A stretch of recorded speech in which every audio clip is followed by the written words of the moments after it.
अस्सलाम वालेकुम everyone, welcome back to our channel pharmacy concepts. Last video में हम डिस्कस कर रहे थे पॉइजन एक्ट 1919। आज उसी वीडियो की कंटिन्यूशन में बाकी का पार्ट हम डिस्कस करने जा रहे हैं। अब नेक्स्ट हम सबसेक्शन की तरफ मूव करते हैं, जो कि है पेनल्टी फॉर अनलॉफुल इम्पोर्टेशन। कि अगर आप विदाउट, जो पीछे प्रीवियसली हम वीडियो में डिस्कस कर चुके हैं, लाइसेंसेस के बगैर आप कोई भी चीज़ इंपोर्ट करें, एक्सपोर्ट करें, या ऐसी चीज़ जो अभी तक गवर्नमेंट ने जिसके लिए कुछ पाबंदियां आयद कर रखी हैं लेकिन आप उसको इलीगल तौर पे ला रहे हैं, तो उस केस में आपके साथ कैसे डील किया जाएगा, या जो बंदा इस चीज़ के लिए रिस्पॉन्सिबल होगा उसको क्या क्या पेनल्टीज़ फेस करनी पड़ सकती हैं। अब हम एक एक करके उनकी तरफ आएंगे। सबसे पहले कंडीशन क्या है कि किन किन चीज़ों को अगर आप किन किन चीज़ों के ख़िलाफ़ वर्जी करेंगे तो आपको पेनल्टीज़ होंगे, उनकी तरफ हम आते हैं। पहले तो इसके अगर हम पहले पॉइंट को देखें तो कहता है कि commits a breach of any rule made under section 2।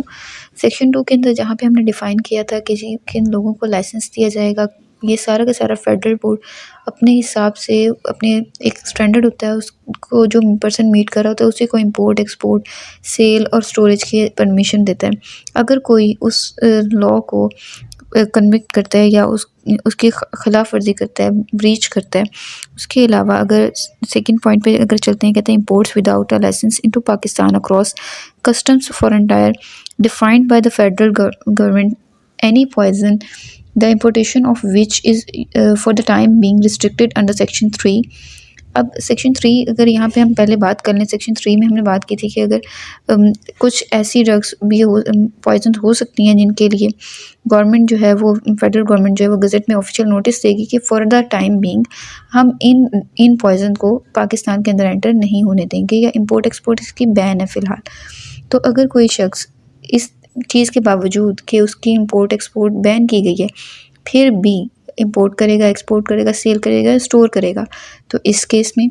Breaks any condition of a license for the importation of any poison granted to him under section 3। वही बात कि अगर उसको जो जिन कंडीशंस की वजह से लाइसेंस दिया गया था पॉइजन को इंपोर्ट एक्सपोर्ट करने के लिए, अगर वो उनका गलत इस्तेमाल करेगा या फिर उनके किसी भी क्लॉज को ब्रीच करेगा, तो उस कंडीशन में उसके साथ क्या किया जाएगा, शेल बी पनिशेबल, उसको सज़ा दी जा सकती है। ऑन अ फर्स्ट कन्विक्शन, पहली दफ़ा जब उसको सज़ा दी जाएगी या पहली बार जब वो अगर कोई कमिट कर रहा है ऐसा ब्रीच, तो उसके साथ क्या किया जाएगा, with imprisonment of term which may extend to 3 months, एक सज़ा दी जा सकती है, 3 महीने की जेल की जा सकती है, और विद फाइन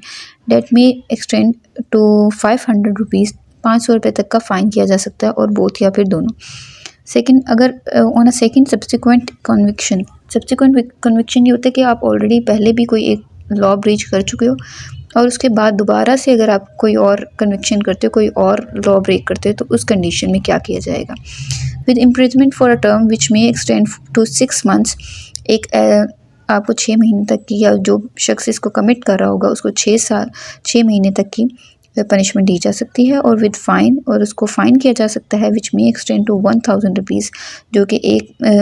1000 रुपये तक का हो सकता है, और बोथ या फिर दोनों ही किए जा सकते हैं। नेक्स्ट पॉइंट को अगर हम देखते हैं तो उसमें कहता है any poison in respect of which an offence has been committed under this section together with vessels, packages or coverings in which the same found shall be liable for confiscation. अगर जहाँ पे भी ऐसा हो कि अगर पॉइजन एक्ट के खिलाफ कोई पॉइजन पकड़ी गई है, तो उसके जितने भी कंटेनर, वेसल्स, उसकी कवरिंग्स होंगी वो सब के सब भी जब्त कर ली जाएंगी, कोई भी चीज़ वहाँ पर नहीं छोड़ी जाएगी। नेक्स्ट पॉइंट की तरफ आते हैं तो कहता है power to issue search warrants, कि अब जाहिर सी बात है अगर आप कहीं पे जा रहे हो, एक प्रोसीजर के तहत जा रहे हो, तो आपके पास एक सर्च वारंट होगा, तो ही आपके पास वो अथॉरिटी होगी कि आप किसी के पास जाके कह सकेंगे आप अपने एरिया की सर्च करने दें, हमें उस जगह पे ये इन्फॉर्मेशन मिली है। तो इसके लिए भी कुछ पावर्स होती हैं, जो कुछ अथॉरिटीज़ होती हैं जिनके पास ये पावर होती है कि वो परमिशन ग्रांट कर सकती हैं, और उनकी परमिशन के बाद ही आप उस एरिया को सर्च कर सकते हैं। इसको अब हम आगे रीड करते हैं। The district magistrate and the subdivision magistrate and may issue a warrant for search of any place in which he has a reason to believe or to suspect that any poison is possessed or sold in contravention of this act or any rule thereunder, or that any poison liable to confiscation under this act is kept or concealed. इसके according जो district magistrate है और जो सब divisional magistrate है, ये 2 person के पास authority होती है कि वो कभी भी सर्च वारंट जो है वो इशू कर सकते हैं, और जिस शख्स को किया जाएगा उसके पास ये अथॉरिटी होगी कि वो वहाँ जाकर ना सिर्फ सर्च वारंट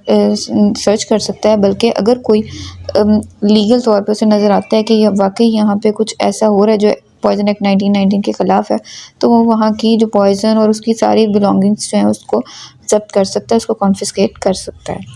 तो यहाँ तक हो गया एक पार्ट। 8 पे है rules. In addition to any other power to make rules here in before conferred the provincial government may make rules generally to carry out purposes and objects of this except section 3, कि अगर further government provincial government को feel होती है कोई need कि हमें अपने objects और पर्पज यानी जो एक्ट है इसको लागू करवाने के लिए मज़ीद कुछ और रूल्स की, कुछ और एलेबरेशंस की ज़रूरत है, तो वो कर सकती है। एवरी सेकेंड पॉइंट पे चलते हैं, कहते हैं every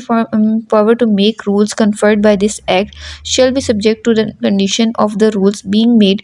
after the previous publication, क्योंकि प्रीवियस पब्लिकेशंस में कुछ रूल्स जो बनते हैं, अगर नया कोई रूल बन रहा है तो आपने उस रूल्स की शराइत को जहन में रखना है कि अगर पहले कोई आपने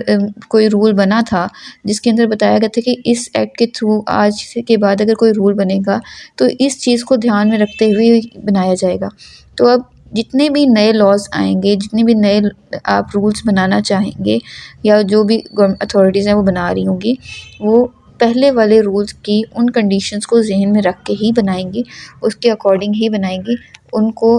आप कह लें कि उनके मुताबिक चलना ज़रूरी है।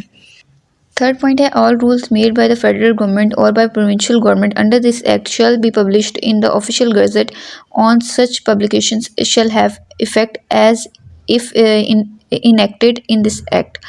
अब इसका मतलब ये है कि जैसे ही पब्लिकेशंस हो जाएंगी, गज़ट के अंदर आ जाएगा ऑफिशियल नोटिस, तो फ़ौरन ही उन एक्ट्स को भी उसी तरह डील किया जाएगा, उन रूल्स को भी उसी तरह इम्प्लीमेंट करवाया जाएगा जैसे इस एक्ट के बाकी रूल्स इम्प्लीमेंट किए जा रहे हैं। नेक्स्ट और इसका लास्ट पार्ट होगा सेविंग्स। सेविंग्स के अंदर अब हम देख लेते हैं क्या कहते हैं जी। इसमें लिखा ही गया है नथिंग इन दिस एक्ट और in any license granted to or rule made thereunder shall extend to or interfere with anything done in good faith in the exercise of his profession as such by a medical or veterinary practitioner,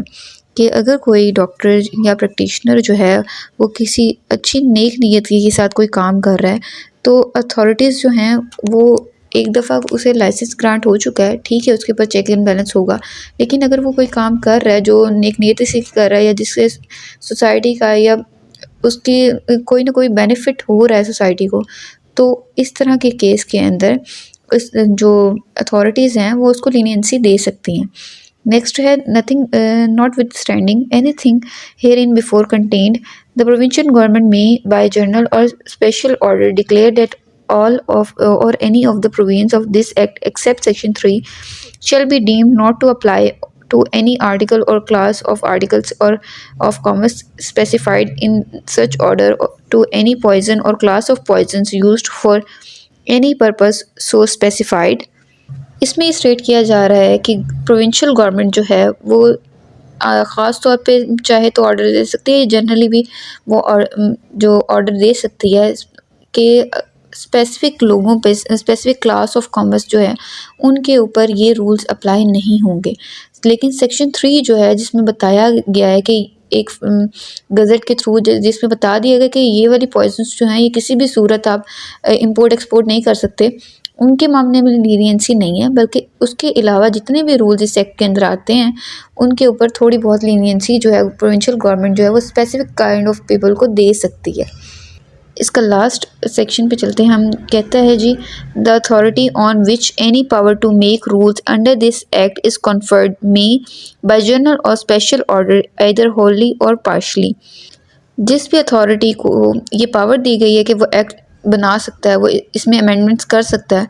उसके पास एक ये authority भी होती है कि वो order देकर completely या पार्शली तौर पे क्या कर सकता है, आगे फर्दर इस क्लॉज को इन्होंने एलेबरेट किया हुआ है जिसमें वो कहते हैं exempt from the operation of any such rules. कि वो चाहें तो वो किसी ख़ास जगह पर, किसी ख़ास इलाके में वो कह सकते हैं कि आपको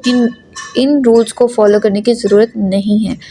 सेक्शन 3 तो हर जगह अप्लाई हो रहा है, लेकिन उसके अलावा अगर कुछ रूल्स हैं जो किसी एरिया में ज़रूरत नहीं है अप्लाई करने की, तो अगर प्रोविंशियल गवर्नमेंट चाहे तो उन पे थोड़ी सी लीनियंसी दिखा सकती है और वहाँ पे उन रूल्स को लागू नहीं करेगी।